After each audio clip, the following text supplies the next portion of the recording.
destaque no Panorama CBN, mega operação contra o Grupo Refit, considerado o maior devedor contumaz do país. Mulher do deputado federal Alexandre Ramagem alega constrangimento ao ter celular apreendido.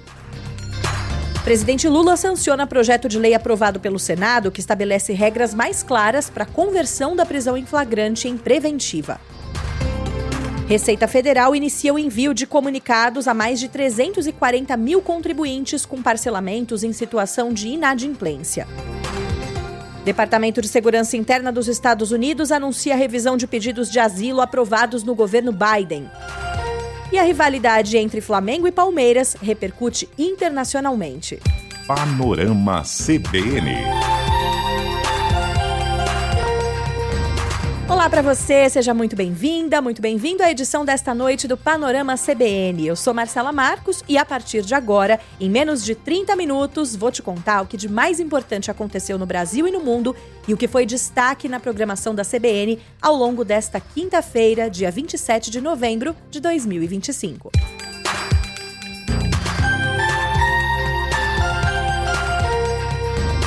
Começo te contando sobre a mega operação contra o Grupo Refit, empresa do setor de combustíveis. O presidente da Câmara dos Deputados, Hugo Mota, designou o deputado Antônio Carlos Rodrigues para ser relator da matéria envolvendo esse caso. O texto foi aprovado pelo Senado no início de setembro. O grupo é considerado o maior devedor contumaz do país. Segundo a Receita Federal, o conglomerado deve 26 bilhões de reais ao fisco. O texto tem foco justamente nos chamados devedores contumazes, como são consideradas as organizações que usam a inadimplência fiscal como estratégia de negócio e deixam de pagar tributos de forma reiterada e sem justificativa. A mega operação foi contra mais de 190 alvos ligados ao Grupo Refit. A companhia, comandada pelo empresário Ricardo Magro, é dona da antiga refinaria de Manguinhos, no Rio de Janeiro. O objetivo da ação foi desarticular um esquema de fraude fiscal estruturada que causou prejuízo bilionário aos cofres públicos. Os agentes apreenderam em 2 endereços da capital paulista mais de 2 milhões de reais em espécie e 8 sacos plásticos com esmeraldas em Campinas, no interior do estado. A justiça bloqueou quase 9 bilhões de reais em bens de pessoas investigadas. O inquérito revelou mais uma vez o uso de fintechs e fundos de investimento para ocultar lucros, assim como na operação que mostrou a infiltração da facção criminosa PCC na cadeia de produção e distribuição de combustíveis. O ministro da Fazenda, Fernando Haddad, declarou que o crime organizado extrapolou as fronteiras nacionais e afirmou que empresas têm enviado recursos a companhias abertas nos Estados Unidos com o objetivo de lavar dinheiro. Ele também disse ter pedido ao presidente Lula que aborde o assunto nas negociações com o presidente americano Donald Trump. Haddad ainda voltou a cobrar da Câmara dos Deputados a aprovação do projeto do devedor contumaz, esse que eu falei, que prevê a punição a empresas que não pagam impostos e que praticam atividades ilícitas para ganhar dinheiro.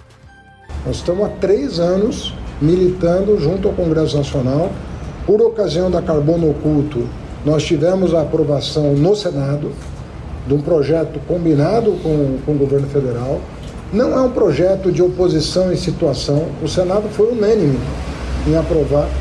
Então não tem nada a ver com oposição, com situação, é para o Brasil e para os bons empresários.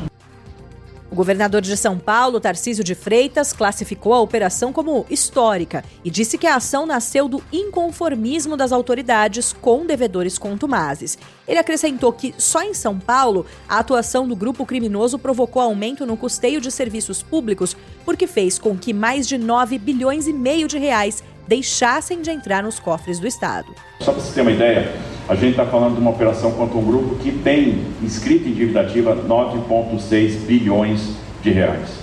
9,6 bi que deixaram de entrar nos cofres do Estado. Esses caras fraudam 350 milhões de reais por mês. 350 milhões de reais por mês. A Procuradora-Geral de São Paulo, Inês Coimbra, destacou a necessidade de modernização dos órgãos estaduais para lidar com as práticas criminosas. É uma atuação que se propõe a ser diferente daquilo que a gente faz normalmente, uma percepção de que Se a fraude se sofisticou, se a sonegação se sofisticou, os órgãos do Estado também precisam se sofisticar, se modernizar e, mais do que tudo, atuar de maneira colaborativa. Te conto agora sobre mais desdobramentos das investigações sobre a trama golpista. A mulher do deputado federal Alexandre Ramagem, Rebeca Ramagem, afirmou que passou por um momento de constrangimento, medo e covardia ao ter o celular apreendido antes de deixar o Brasil. O relato foi feito por ela em uma publicação nas redes sociais. Mamãe tomou uma busca, mas a gente está chegando em Miami. A gente é forte, não é? A gente vai lutar contra tudo e todos, não vai? Juntas? Eu perdi o celular, tomei uma busca e perdi o celular. E você também, o seu também foi. Vou te explicar, ela saiu do país acompanhada das filhas e foi em direção aos Estados Unidos para encontrar o marido, que é considerado foragido da justiça brasileira.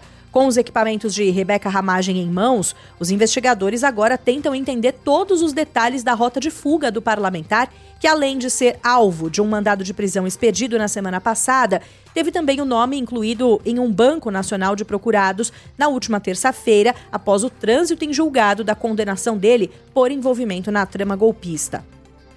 Por determinação do ministro Alexandre de Moraes do Supremo Tribunal Federal, ele também pode ter o mandato cassado. Antes da ordem de Moraes, ele chegou a dizer que iria manter a atuação parlamentar mesmo estando fora do Brasil. O presidente da Câmara, Hugo Mota, disse que ainda vai consultar o departamento jurídico da casa antes de decidir sobre a possível perda de mandato de Ramagem. Foi a primeira vez, aliás, que Mota se manifestou sobre o tema, o que indica que ele ainda não está convicto da necessidade da medida.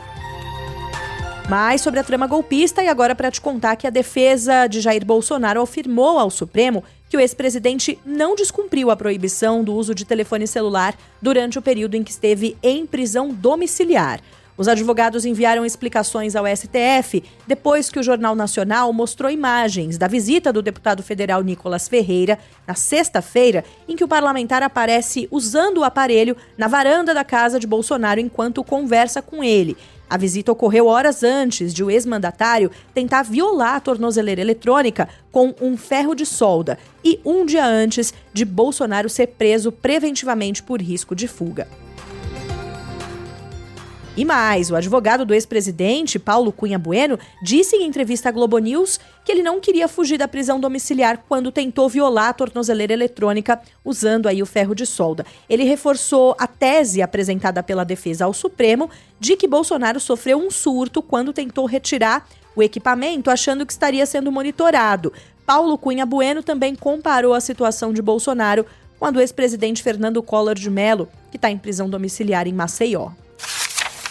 O presidente Lula sancionou hoje, sem vetos, o projeto de lei aprovado pelo Senado que estabelece regras mais claras para a conversão da prisão em flagrante em preventiva para limitar solturas em audiências de custódia. O texto determina critérios objetivos que devem ser considerados pelo juiz, como a prática de crimes com violência ou grave ameaça, reincidência em solturas anteriores, risco de fuga, indícios de atuação reiterada em delitos, participação em organização criminosa ou a quantidade e variedade de drogas, armas ou munições apreendidas. Basta que um desses elementos esteja presente para que a prisão preventiva possa ser decretada. Até então, o magistrado podia determinar a medida com base em avaliação genérica de risco à sociedade. A nova lei detalha o que configura esse perigo. Em meio ao clima de tensão entre o Palácio do Planalto e o Congresso Nacional, deputados e senadores derrubaram nesta quinta-feira os vetos do presidente Lula relacionados à renegociação das dívidas dos estados com a União e ao licenciamento ambiental. A Bianca Santos te contou mais cedo, na edição da manhã, sobre esses vetos. No caso do licenciamento ambiental, todos eles foram derrubados. Ainda assim, parlamentares vão analisar destaques que podem tentar reverter parte dessas mudanças, mas por enquanto não há expectativa de que isso ocorra. Entre os pontos mais sensíveis está o autolicenciamento para empreendimentos de pequeno e médio impacto, além de dispositivos que enfraquecem a proteção da Mata Atlântica, um dos biomas mais ameaçados do país. O presidente do IBAMA, Rodrigo Agostinho, criticou a proposta de autolicenciamento. Ele lembrou que o empreendimento responsável pelo desastre de Mariana era classificado como de médio porte, o que mostra o risco de liberar atividades potencialmente perigosas sem análise técnica. E o governo conseguiu adiar a votação de requerimentos para convocar o advogado-geral da União, Jorge Messias, na CPMI do INSS. A oposição quer cobrar o ministro e saber se ele soube antes que havia fraude nos descontos associativos de aposentados e pensionistas. A cobrança é vista como uma estratégia para desgastar a imagem dele, que agora foi indicado ao STF. O governo Lula quer cobrar que ministros do governo Bolsonaro também sejam chamados a dar explicações.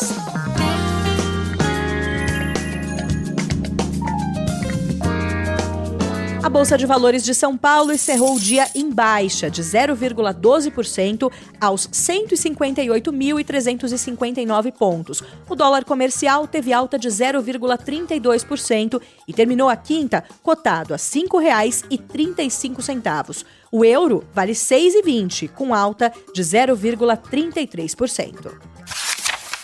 Viro a página, mas ainda falo de economia. A Receita Federal iniciou o envio de comunicados a mais de 340 mil contribuintes com parcelamentos em situação de inadimplência. Desse total, aproximadamente 250 mil têm mais de 6 parcelas vencidas. É uma condição que pode levar à exclusão do acordo conforme as regras vigentes. Segundo o fisco, mesmo quando há risco de cancelamento, a perda do parcelamento não impede a regularização do débito em âmbito administrativo. Aliás, pelo contrário, a orientação é para que o contribuinte busque a quitação imediata das parcelas pendentes, evitando novos encargos, acréscimos legais e honorários que podem elevar significativamente o valor total devido. Além das mensagens destinadas a contribuintes com risco de exclusão, a Receita também enviou mais de 200 mil alertas para empresas com uma ou duas parcelas atrasadas no Simples Nacional. Só que nesses casos é apenas um aviso preventivo, para evitar que a dívida evolua para uma situação mais grave. Aqui eu aproveito para te dar um contexto sobre o Simples Nacional, que é um regime especial para o pagamento de impostos que reúne 6 tributos federais, foi criado em 2006 para, como o próprio nome sugere, simplificar a cobrança. A modalidade tem uma carga tributária reduzida e é voltada para pequenas empresas. A verificação da situação fiscal e os pedidos de renegociação podem ser feitos online pelo portal de serviços da Receita Federal no menu Meus Parcelamentos do Simples ou pelo próprio site do Simples Nacional mesmo.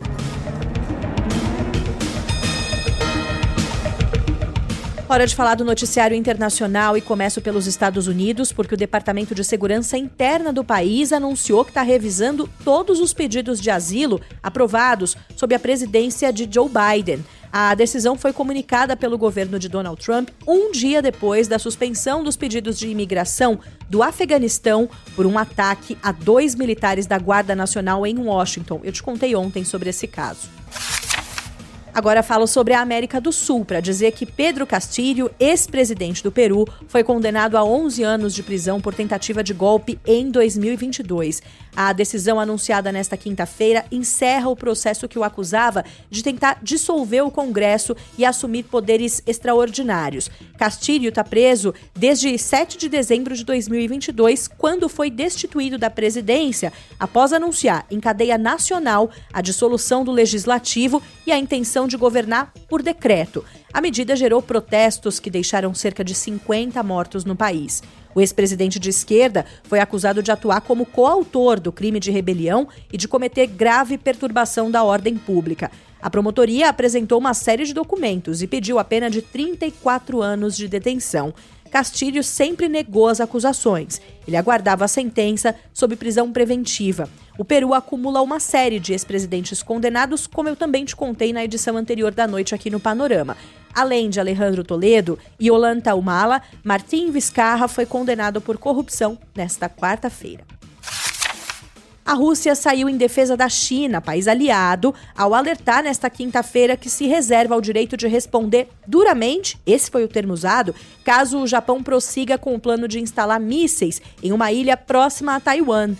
O aviso do Ministério das Relações Exteriores russo ocorreu diante da pior crise diplomática em anos entre China e o Japão, iniciada após uma fala da nova primeira-ministra japonesa, Sanai Takaichi, sobre Taiwan, dando a entender que a ilha estaria nos planos de segurança nacional do novo governo. No começo deste mês, a premier afirmou que um ataque hipotético chinês contra Taiwan representaria uma situação que ameaça a sobrevivência e, por isso, poderia desencadear uma resposta militar de Tóquio. Pequim considerou a fala ultrajante e pediu que o governo japonês se retratasse. No domingo, o ministro da Defesa do Japão, Shinjiro Koizumi, anunciou que vai mobilizar uma unidade de mísseis superficiar de médio alcance em uma base militar em Yonaguni, uma ilha japonesa a cerca de 110 quilômetros da costa leste de Taiwan.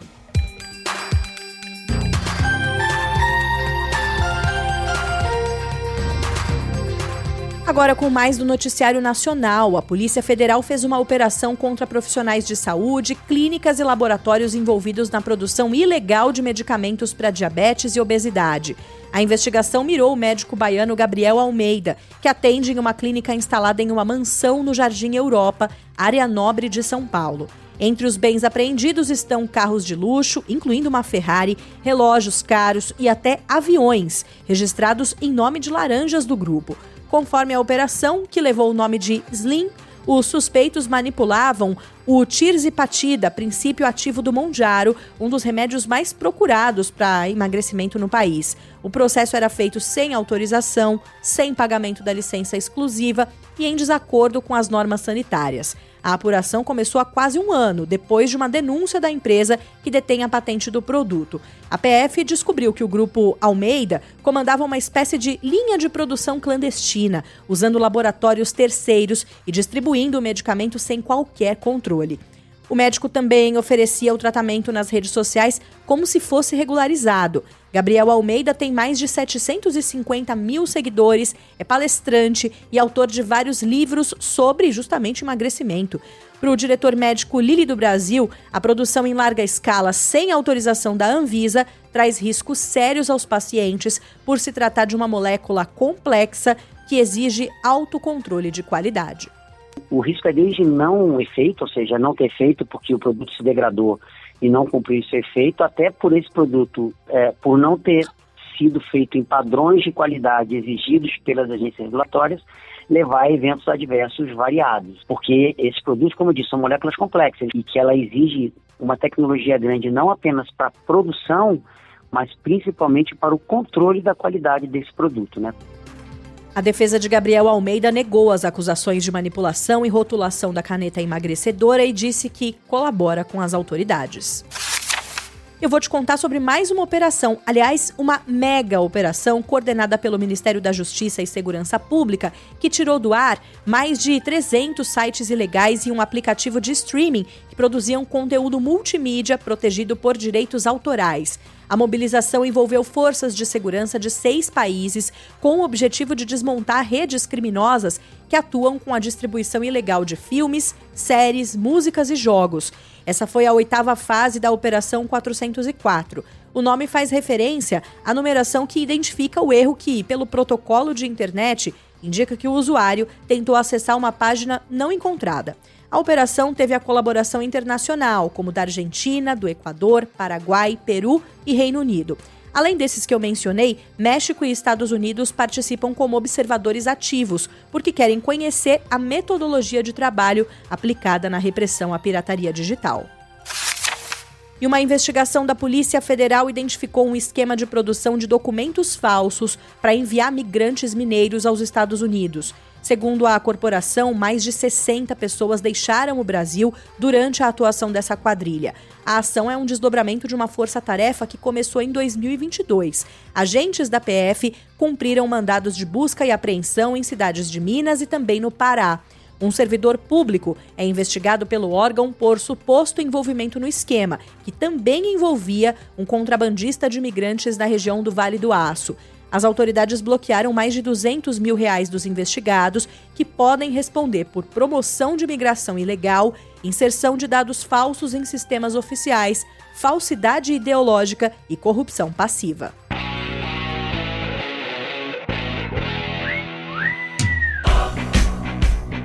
Quando você ouvir essa trilha, já sabe, né? A gente fala de esporte. E ó, rivalidade entre Flamengo e Palmeiras, finalistas da Libertadores e que também estão na briga pelo título brasileiro, tá chamando a atenção fora do país. O Diário AS, da Espanha, publicou nesta quinta-feira uma reportagem destacando a hegemonia e analisando as razões para o sucesso das duas equipes.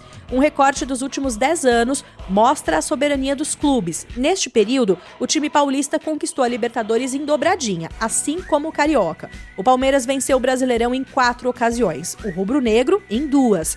Entre as razões para o sucesso, especialistas ouvidos pela reportagem da publicação espanhola destacam a reestruturação financeira das duas equipes, aliada à boa administração. A matéria fala em gestões que têm conseguido aumentar o poderio das duas equipes também, atraindo patrocinadores de peso.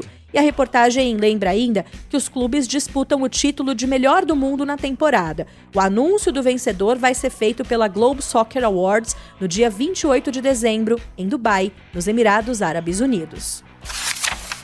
E vamos falar da seleção? O site Fury Headlines vazou o que seria o principal uniforme a ser usado na Copa do Mundo de 2026. O veículo especializado publicou as fotos da camisa nesta quinta-feira, a primeira opção para o Brasil no ano que vem. Ela é praticamente toda amarela, com detalhes em verde. A inspiração para o uniforme, de acordo com o site, é a camisa utilizada pela seleção em 1970, na conquista do Trimundial no México. A gola é verde, mas em um tom mais azulado. Há detalhes da mesma cor na lateral do corpo, além de elementos texturizados em toda a camisa. Os shorts que devem ser utilizados como primeira opção não foram divulgados. O lançamento oficial está marcado para março, quando a seleção estreia com os trajes em campo no amistoso contra a França. A camisa azul, que teve imagens vazadas neste mês, vai ser usada no jogo contra a Croácia. Os dois adversários têm o mesmo fornecedor de material esportivo da CBF e também vão ter roupa nova nos amistosos. Fui nascido pecado e corpo colado, vem dançar comigo. Quero ser teu namorado, ficar do seu lado e falar no ouvido que você é o mais bonito pedaço da vida de felicidade. Vem matar logo desejo, faz esse vaqueiro feliz, verdade. Vem matar logo de beijo, quando te vejo acabou com a saudade. Vou fechar essa edição do Panorama em clima mesmo de encerramento do ano. Você ouviu aí um trechinho da música Meu Pedaço de Pecado, do João Gomes, porque o cantor vai se apresentar no show do Réveillon em São Paulo, na Avenida Paulista. Neste ano, a programação começa mais cedo. Logo após a 100ª edição da Corrida Internacional de São Silvestre, os DJs tomam conta do palco. A programação vespertina inclui atrações religiosas, com apresentações do Frei Gilson e do Padre Marcelo Rossi.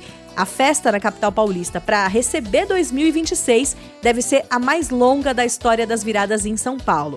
E tem mais atrações confirmadas, divulgadas nesta quinta-feira. Ana Castela, Belo, Latino e a dupla Maiara e Maraísa, além da cantora Simone Mendes, que vai comandar a contagem regressiva.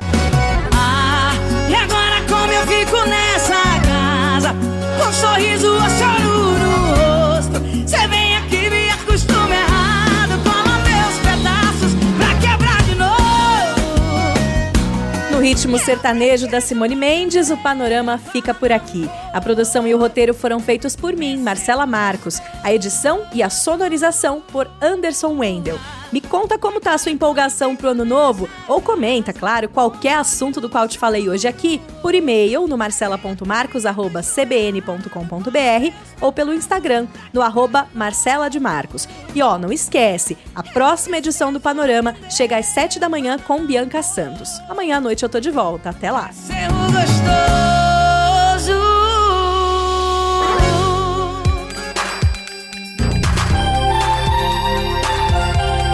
Panorama CBN. As principais notícias do dia em menos de meia hora.